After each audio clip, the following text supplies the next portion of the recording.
This has to be one of the weirdest games I think I've ever played. Full disclosure, I've never really been a fan of these kind of games, the ones that just throw you into the game and place a heavy emphasis on survival.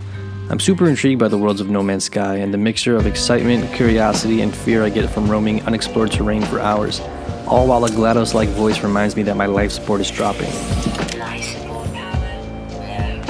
It never feels completely stressful though. It's almost like there are these friendly reminders that you don't belong here. You are a trespasser after all. The game does a decent job of holding your hand in the first few hours by literally telling you everything you need to do. I'm hoping this starts to fade away as the game goes on and trusts you to figure things out on your own more. The one thing I have found myself struggling with immediately is the clunky user interface. And I wish little things like having to hold down buttons for damn near every selection weren't the case, but I can see why it's there. So you don't accidentally grab something you didn't mean to, and potentially lose some resources. But having played the first few hours with my wireless headphones in surround sound was pretty breathtaking. Hearing the howls of undiscovered life forms in the distance while other starships roared over me as I trekked my way to a local resource deposit blew my mind. But this wasn't some action-packed shootout or an epic swing through the mountains. In fact, it was the opposite. It was boring, but in a good way. I walked around scanning things, mining resources, and sometimes booking it while a crab-looking creature beat the shit out of me while I was just minding my own business. But then I discovered this weird little creature, and after catching up to it, fed it, and a little smiley face emoji popped over it, made a weird noise. Even in the tiniest way, I felt like I'd given back to the planet.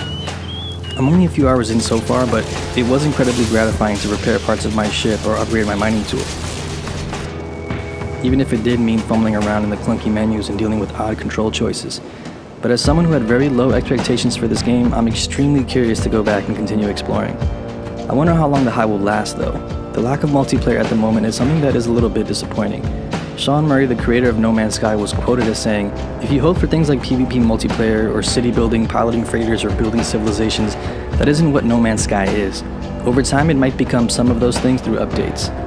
He continues in the blog post, "If you decide to play it, you'll see just how closely it plays to those trailers and to our original vision. It's a weird game, it's a niche game, and it's a very, very chill game."